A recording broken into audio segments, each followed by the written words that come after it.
Welcome Uh, back to Movie Guys Improvise, the MGI podcast. You are listening to the voices of Chill with Realms. Jurassic Mark. and Faerhad Targaryen. Last month's episode, the August episode, was Catch Me If You Can. Great film. We all really liked it and we all recommend it. So if you have not seen Catch Me If You Can, check it out, then catch a review of it. If you've already caught up and you just want to look back on a review of it, which may make you want to see it again, which you definitely should. Check our review of it out.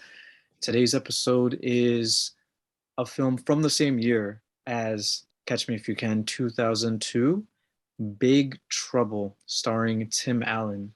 This was a blind watch for me. Realms, I think it was a blind watch for you too. JM, Yeah. this was your recommendation. Mhm. I hadn't heard of this movie, I don't think.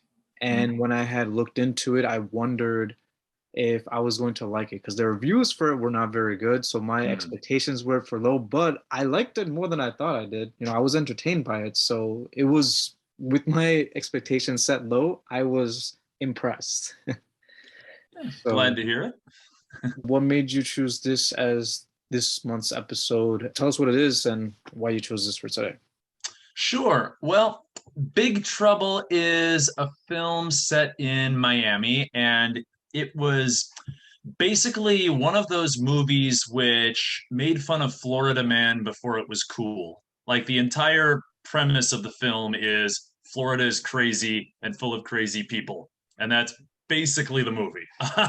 And this was back in 2002 before there was, the Twitter account of like Florida Man. I don't know if you guys have heard of that. Basically, this guy takes actual headlines of weird stuff that people have done in Florida and then pretends they're all referring to this superhero named Florida Man. So, like, it'll say, Florida Man tries to rob Walmart with a live alligator, or Florida Man, runs down the street naked from the waist down, yelling about like the apocalypse or something, just stuff like that, like all actual things that have happened in Florida.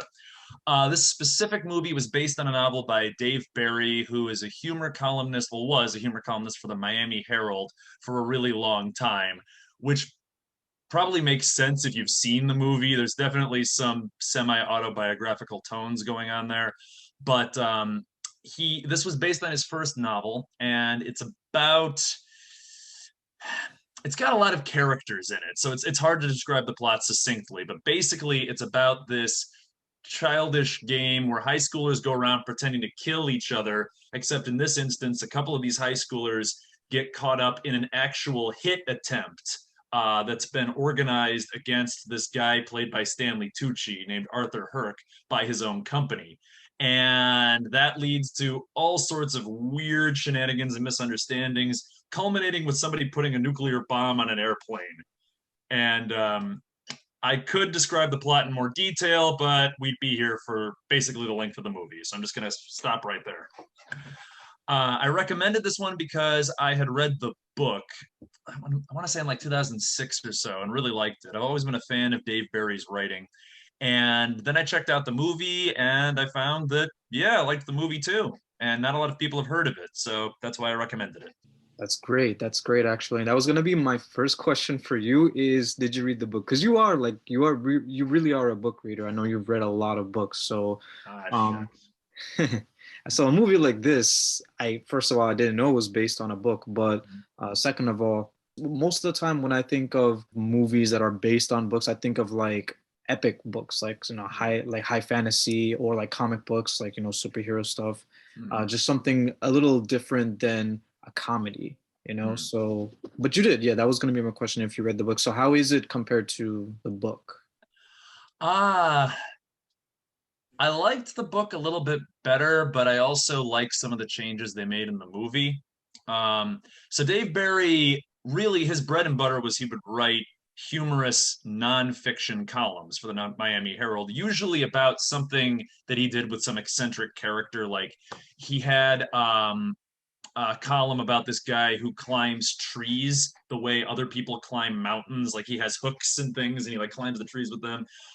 He made fun of, I think, the sewage plant in some South Dakota town, and then they named the plant after him. So all this stuff happens in the real world.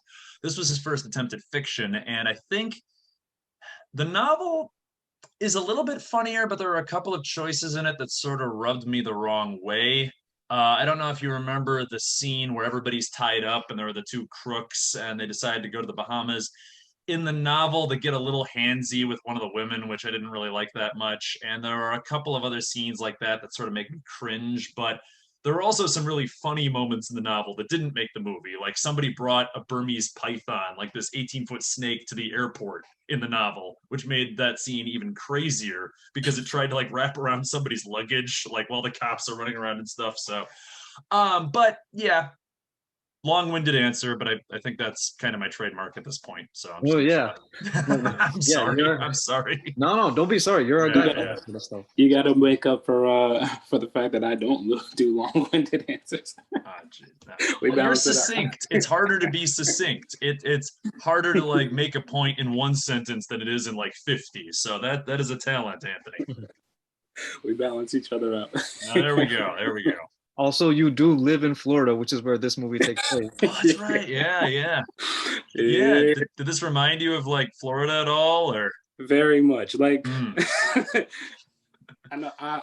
My girlfriend, she is a Seminoles fan, and she hates the Gators fans. So all those parts cracked me up. Gators fan jokes. Yeah. Wow. Yeah, for those who haven't seen the movie, there's a running gag about these two guys, the same two guys, always tuning into this sports talk radio program, and it's the same argument, but about the Florida Gators on the air every single time, and it's just the most inane like AM radio bullshit that you can imagine. Just like, yeah, Gators fans never call when they lose. Well, I'm a Gators fan and I'm calling, and it just goes on like that for like hours. And they had like the end scene where they're stuck in the airplane with a ton of Gators fans. Oh my god, they're wearing like Dreading. alligator hats. Yeah. God. They had a lot of funny little run-on gags in this movie. A lot of them. Like I wish I wrote down every single one, but like the first one that pops into my mind, since I brought up the plane, the goats that kept popping up. Yeah. Oh, yeah. They saw the goat in the car, well, passing the car, and then they saw the goat passing the plane, and maybe somewhere else in the movie too, but I can't remember. And then the second one that comes to mind is how he kept shooting television sets, like, and he shot a radio as well. Yeah. So they had a lot of different ones. Random acts of aggression against communication mediums. Like who shot the TV? Yeah. I remember in the book when Sorry. Oh no worries. I was gonna say I remember in the book when they shot the TV in the bar, the Jerry Springer show was on, and one of the cops shows in and he asked, "Hey, what was on the TV when it got shot?" And somebody said Jerry Springer. He said, about damn time. He just walks away. But like... Oh man. So yeah, there were a lot of running gags. I think another one was the guy who Tim Allen's character was working for. How, like first he gets his fingers broken, then after that he gets like thrown out of his Hummer. It looks like. So I guess that's kind of a running gag. I don't know. Yeah, like definitely. The asshole client who like is a jerk to everybody and then just gets his comeuppance.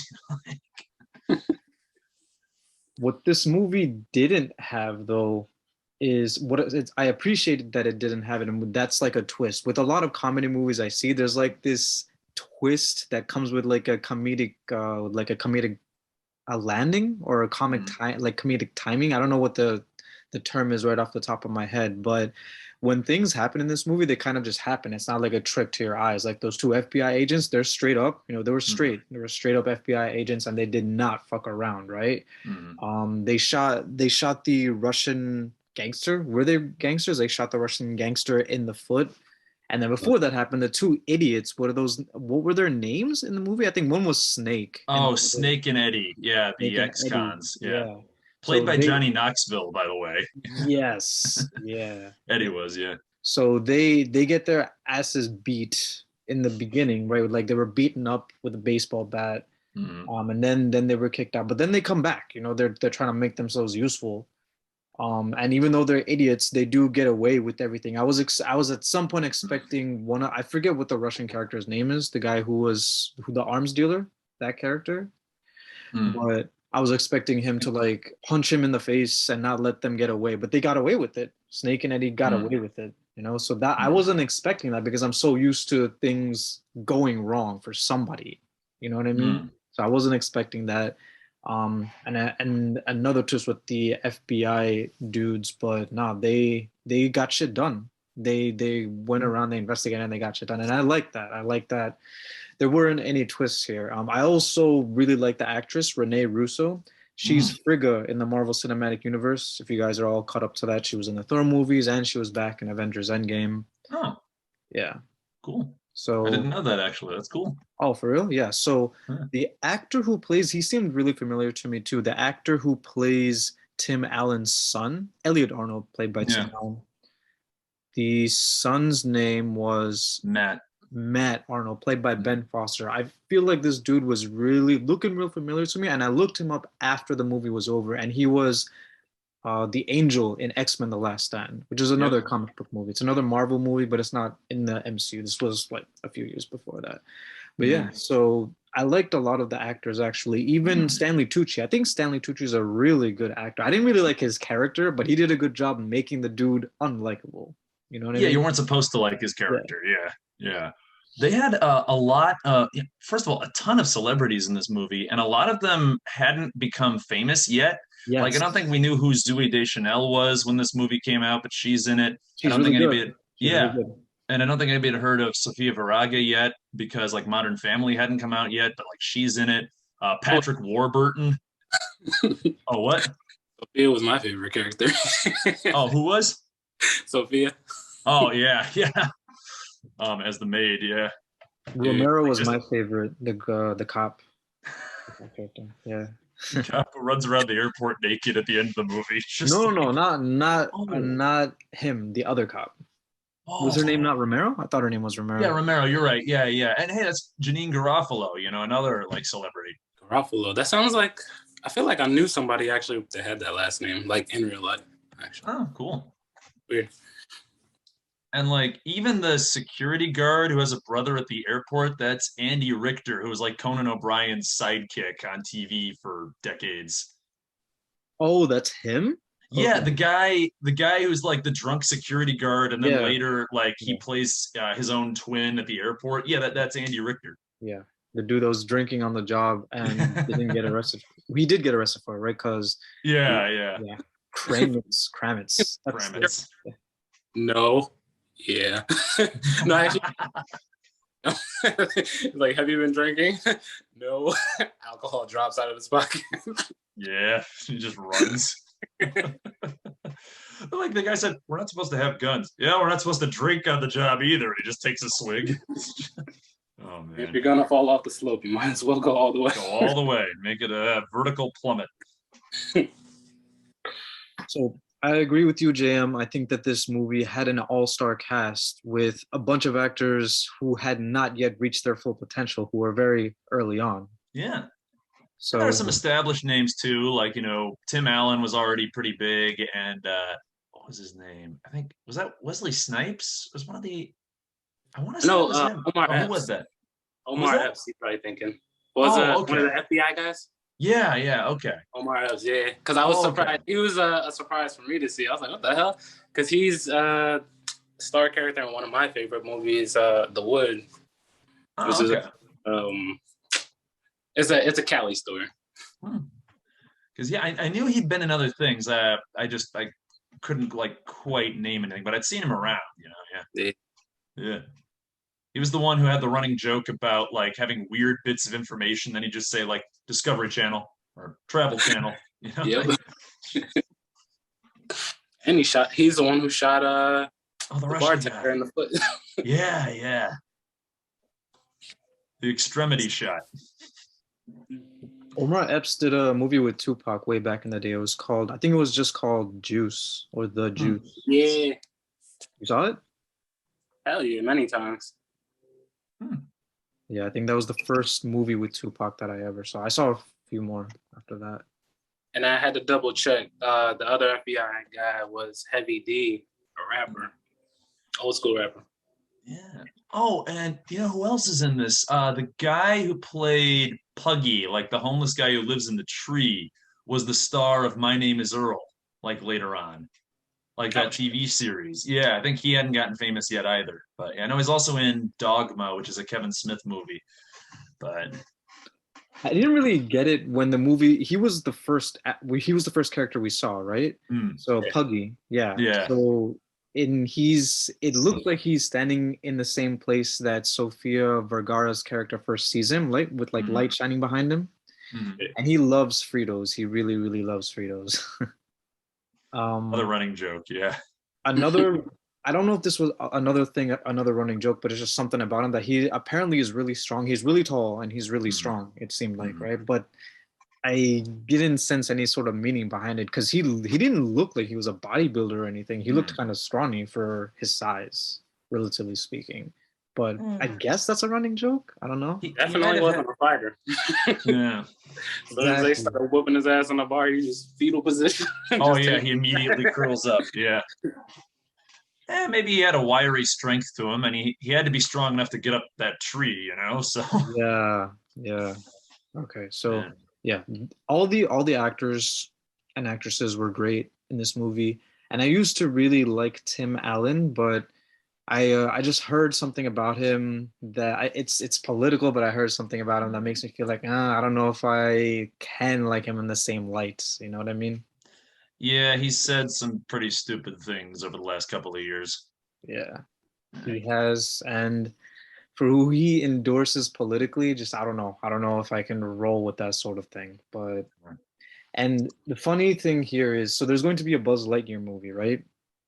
And he's pretty famous for voicing Buzz Lightyear, the character in the Toy Story movies, and in the Buzz Lightyear spin-offs. There's going to be a new spin-off, but instead of Tim Allen, they're bringing back Chris Evans, who's most famous for Captain America. Oh, really? Yeah. Oh, okay. That'll be interesting. Now, I was thinking they just did that just because Chris Evans at this point is more famous than Tim Allen, but I read somewhere that Disney replaced him on purpose because he like was voting for Trump in 2016, supposedly, like for his Trump endorsements and all that. I don't know if that's true, but that's just something that I heard. But Disney cared about that. I don't know. I have no idea. I mean, it could just be bullshit too. I don't know if Disney would actually care about something like that. But is his character like I tried to like not think about that while watching the movie, and again there were no twists with this character. Like everything goes according to plan. There were no twists with that. Like he gets into the plane and he's the hero, right? He thought he was very, very careful with the fire hydrant, right, knocking out Eddie and then scuffling with Snake, but it worked. He was able to save everybody on the plane, so it was I guess kind of a happy ending, which I liked. I dig that. Yeah, I mean, everybody's paired off by the end of the movie, or at least most of the characters we like. So, yeah. Yeah, it's just the two idiots from the bar, I didn't think that they were going to end up being the main villains. The hitman, who is a good actor, by the way. Yeah, one of those guys was on Law and Order for a while. The guy with the mustache. Yeah. He's good. He's really good. The other guy was funny. I think his partner was funny, but the bald guy, yeah. I thought like there was this one. It seemed like the one meeting that scene with like where he was eating steak and the dude behind him, the same guy that Tim Allen was working for, apparently, right? With the asshole client, yeah. Yeah.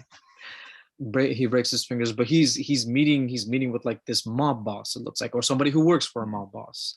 So I thought they were gonna do something more with that, but they didn't. I thought he was gonna be like the main villain at the end, but at the very end, all we see is like another running gag of his partner falling out of a bus, right, with golf clubs and a rifle. That happened twice in the movie, so I guess that's another running gag. Yeah.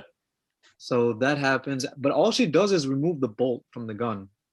Oh yeah, on the second one, I loved his line the first time he tripped and his gun fell out of the golf club bag. He just said, "We're playing with a guy who cheats," and he just puts it back in the golf club bag. Yeah. But yeah, they were great. I kind of like how it's not a traditional story because it's got so many characters and there are so many subplots, and they all just kind of bounce off each other like for the entire movie until you get to a climax. It's not like we're just following 2 or 3 people around on their journey. Yeah, Yeah. Yeah. As we were talking and thinking about it more, I just thought of another thing, which was how the you know how the seat belts in the car were how they were like electronic and they moved for him. They kept getting caught in his face, and we saw how he kept getting annoyed by that. That's right. Yeah, the mustachioed killer's face. Like, yeah. I really feel like killing somebody. Yeah. Got that right. But they just go home, right? Like They go home. Yeah. They didn't kill their guy. They go home. Surrounded by Gators fans and goats on the runway. So I guess one thing that I didn't like, or one thing that I can just bring up as a criticism, is I wish they did something a little more with their send off. Like it was fine the way it was. Like they were in a plane full of Gators fans, right? And he was even more annoyed by that. But that's it. That's pretty much it. I feel like there was something wasted. Like they wasted an opportunity to do more with the send off with those characters. But that's it. That's pretty much it, I think. It was a weird little contrast between them, because it was like we had the two main villains who they were doing goofy shit, and then you had the two side villains who should have been a more serious pair of villains, but then it's like goofy shit just kept happening to them. Yeah.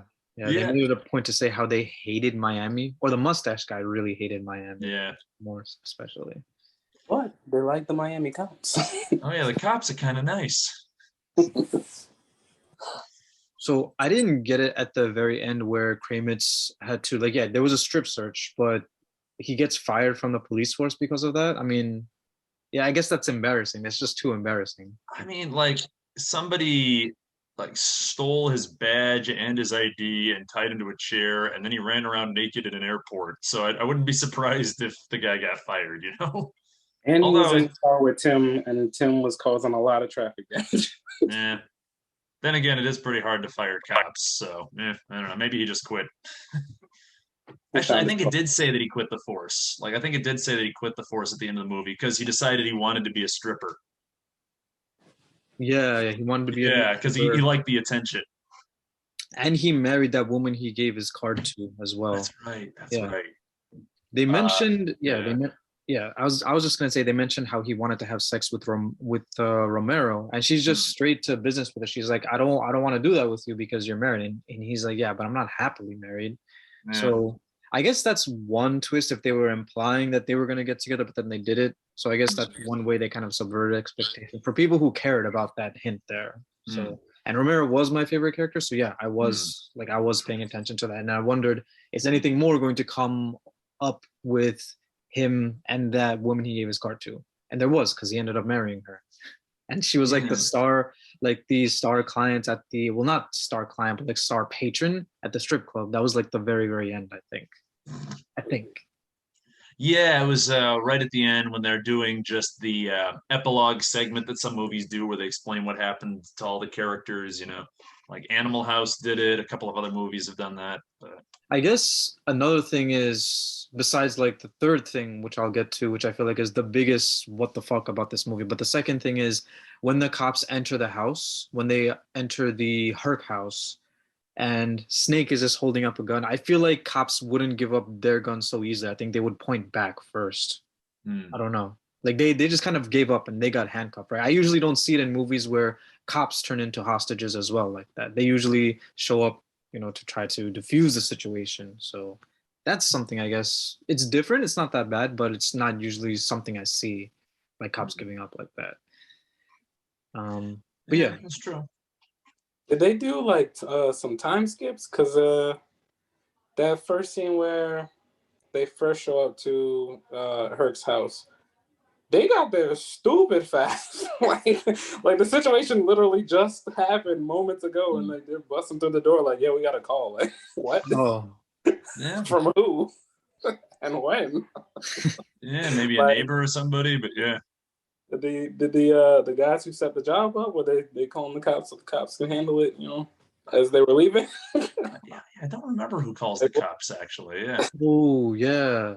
Okay, so that was also I think that was also the scene where Puggy came face to face with the hitman, right? Puggy came face to face with him at the bar. Oh wait, no, the hitman was like earlier in the movie, I think. Yeah, when Right, that scene, the yeah, kill, like yeah. the super soaker water kill happened at the house. That's right. Yeah. Yeah, I don't know who called the cops. Maybe just the neighbor, but yeah. And then Tim Allen's character, he showed up super fast. Yes. Yeah. All at the right. The situation is still going. Like the cops just got there like moments ago, and he's popping up too. Like, yeah, what did my son do? Like, we down the road, bro?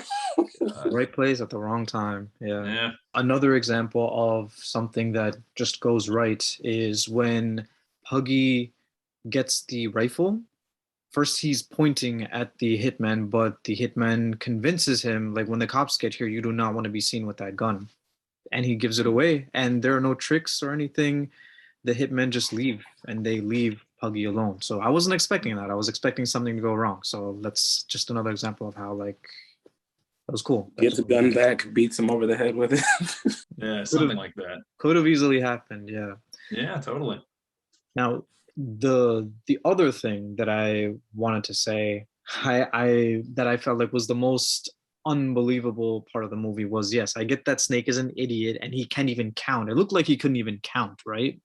When he was handing the hundreds.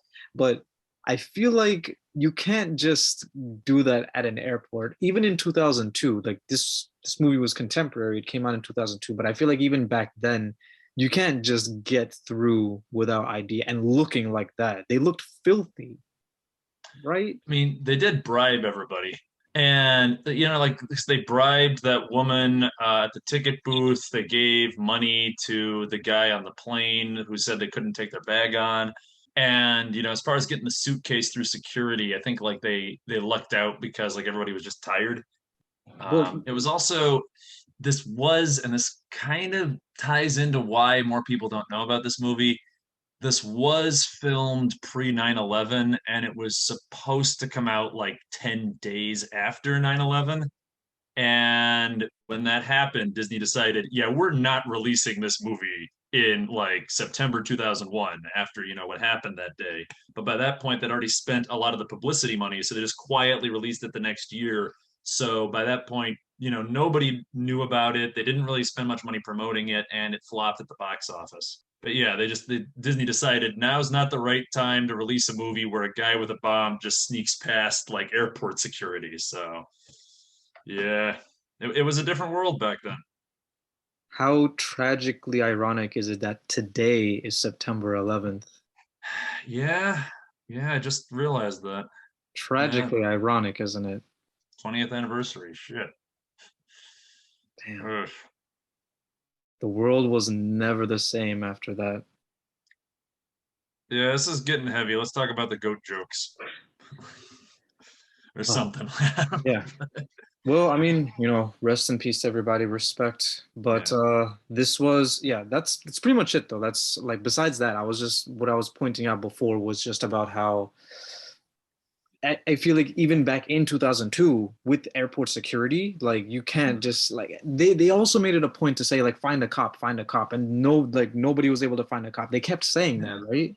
And they somehow make it all the way over to the plan, which I get it. Like they wanted that to be the ending of the movie, but at least show some competency at the airport. That's all I'm trying to get at. There wasn't really. I'm surprised nobody tried to call the cops on the way to the airport. I think like also since it was 2002, like not as many people had cell phones. Like I didn't get my first cell until like 2007, 2008. So maybe that was part of it. That's a good point. That's right around the time the first iPhone came out. I think that was 2000. I think it might have been 2008 that the first iPhone came out. But something like that. I was in college. So I was in high school, yeah, when the first iPhone came out. So yeah. Before then, a lot of people had flip phones. I don't know if I even saw a cell phone in this movie, like somebody talking on the cell phone. Yeah, like even flip phones weren't all that common. Like some people had them, some people didn't, but like they weren't really considered a necessity back then, I think. 2002? I don't know. I can't remember. Maybe not. I have no idea. I don't know. Maybe it was just me, but I remember like cell phones were a bit of a novelty when I was like in middle school, which is about when this movie came out. Right. Like, you know, like your rich friends had them, but now everybody has one. So it's now they expect you to have one when you get a job now, because like a lot of companies will like put their sign-in apps on smartphones, and you have to like do your payroll crap on there. So yeah, now it's just expected. For Publix. Oh, what's that? I didn't catch that. Yeah, that's how it is with Publix, the company I work for. Yeah. Pretty much everything's online. Yeah, exactly. Everything is like remote like that now. But yeah, okay. No, I was just saying. Besides that, that pretty much wraps up my thoughts on the movie overall. Yeah, I recognized a lot of other actors in this. The Andrew, I think, or Alex, the imaginary friend or the quote unquote imaginary friend. Oh yeah. Yeah. That dude was in an episode of The Big Bang Theory and in an episode of Breaking Bad, I think, which is one of the best TV shows I ever saw.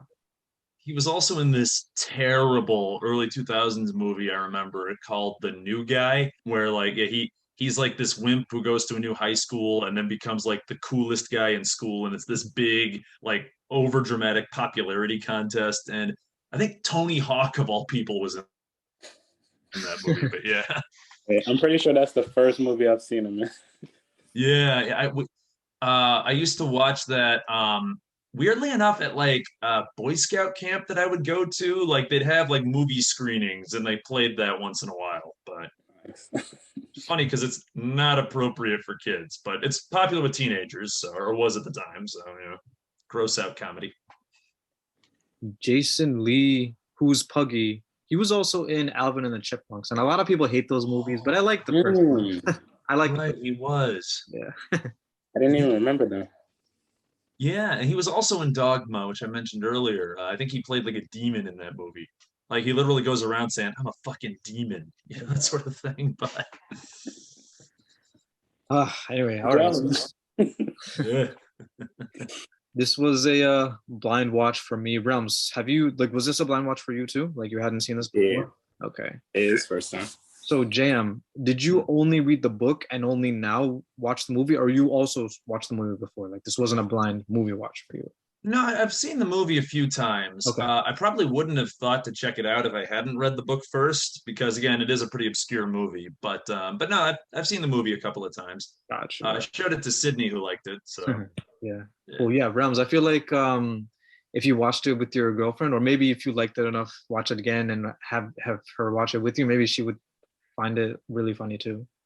Maybe she might, but I'm more of the goofy humor type. Like it's a little bit less her type, but it's better than anime. She'll like it better than anime. She tries with that for me though. She tries. Hey, if you want, somebody did a compilation of just the Gators fan scenes in this movie on YouTube, so you can just show that to her. Like it's like a clip, but yeah. He's trying to make her not want to watch it. Hey, I mean, Seminoles fan, you know, maybe she'll just get a kick out of that. But hey, maybe. So, as far as those are all my thoughts on the movie, I guess.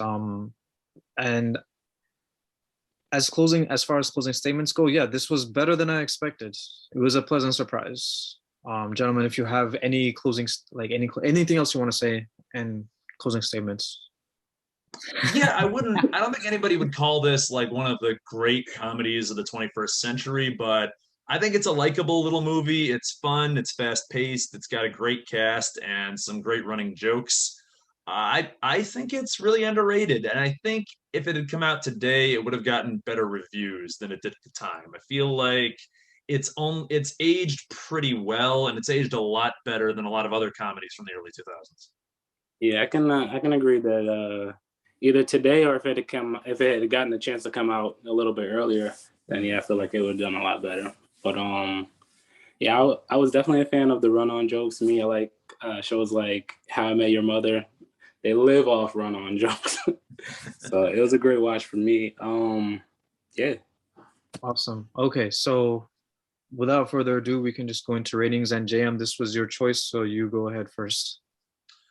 Okay, I'll give this one a 7.5 out of 10. Good movie all around, fun to watch. I don't know if it's a movie that a lot of people would want to rewatch, but I think it's worth checking out at least once. I think I could sit well at a 6.5 or 7. I'll give it 7. Yeah. But yeah. I feel like it's decent for when it was made, and if you're into goofy humor, then that's probably a higher rating for you, like honestly. Oh man. So it's definitely, I'm not saying this, I'm not starting off this way to make it sound like it's bad, but the reason I'm saying this is because I have a point to it. It's definitely higher than a 5. And the reason I know it's higher than a 5 for me is because I rated Captain America Civil War a 5 out of 10. So I'm using that as a benchmark for a bad movie. And that's how I know that it's not a 5 out of 10. It's definitely higher than that. First, I was thinking 6, but then I was thinking I gave The Dark Knight Rises a 7 out of 10. And I feel like this movie could deserve that as well. So it was going to be between a 6, a 6.5, and a 7. But I guess I can be generous and give it a 7 out of 10. Maybe I was gonna go maybe 6.5 because of the whole Tim Allen thing, but I don't want to get too like, I don't want to be unfair. I guess like it shouldn't have to be always like looking into like the actors and stuff. So I could be giving it a 7. Yeah. All right, so we got a 7.5. Almost consistent, almost there. Almost consistent. Yeah. Okay. So you should give it a 0.7. oh my God. We're gonna go into decimals, like more decimals, yeah. Well, I mean, the last time, like the last movie we reviewed, the last episode, Catch Me If You Can, we rated it higher, but we were also pretty consistent with it, right? We were all like, did we all give it a 9, or did no? You gave it a 10. Perfect. 10. I think I'd give it a 10. Yeah. I have to go back and watch, but yeah, we all like raved about that movie. Yeah. I would watch this again. If someone else wanted to watch it, I'd be down to like watch it with them. So I would watch it again in that sense. Yeah. I watched it twice because I watched it when we first had decided on it, and then I was like, yo, it's been a month. I need a refresher. Yeah. Understandable. Well, yeah. And when I got to watch it, it was free on YouTube. I don't know if it's still free now, but that link, I noticed that. Yeah, for whoever wants to watch it, I'll put it in the description. So hopefully it'll be free when you get to see it too. I was mad because we watched Catch Me If You Can, I think, on YouTube or whatever, and then they put it on Netflix afterwards. Well, anybody watching our review of it they'll get to see it on Netflix unless they want to watch it first, and then yeah. So there's that. That's the thing about streaming. You feel like you have to be subscribed to 2 or 3 things at the same time because you don't know who's going to have a good movie in any particular month. Oh yeah. And you get shit happening with like shows switching from Netflix to Hulu. Just buy DVDs, guys. Just get hard copies. Buy them once; they're yours for life. Forever. As long as you have the disc in good condition. Yeah, as long as you have the disc and a player. But yeah. Hell yeah. All right, so that was our September episode. What's for October? What's October going to be? I think it's your call. Is it? Like sometimes I lose track of whose turn it is. So is it my turn? I don't know. Yeah, because Catch Me If You Can was Realms's. So yeah, you're up to plate, man. You're up to the plate. So I'm going to be nominating the October movie then. Okay, so I'm just trying to think of like who's next for November and then December, because there's a movie coming out in December which I'm really, really hyped for. Now, unless you gentlemen can read my mind, know what that movie is, I'm just going to keep that spoiler free. But I guess my next turn after this will be in January, and I guess that's still not too late to review that movie when that movie comes out. Okay. All right. With all that being said, then what I'll nominate next, since it's the October episode, I'm just going to go ahead and nominate my favorite movie, my personal favorite movie. And then this gives me a reason and incentive to go and watch it again. It's called Love, Simon. Love Assignment? Love, Simon. Love, comma, Simon. Oh, like the end of a letter? Yes. Okay. Yes, exactly. Okay. All right. Never heard of that. That sounds interesting. Yeah, it's a few years old, but there's an actress in there which I really like. She starred as Hannah Baker in a Netflix series called 13 Reasons Why. And that show is really important to me. This is the first season anyway. The rest of the show is garbage, but the first season is very important to me. It was so important that I read the book after that. Like I saw the show and then I bought the book just to read how it originally went. So Captain Langford, she was one of the reasons, definitely one of the main reasons I went to go. Like I really wanted to watch that movie, and it ended up becoming my favorite movie. So yeah, that's for October, the Halloween, and I guess the setting takes place in high school.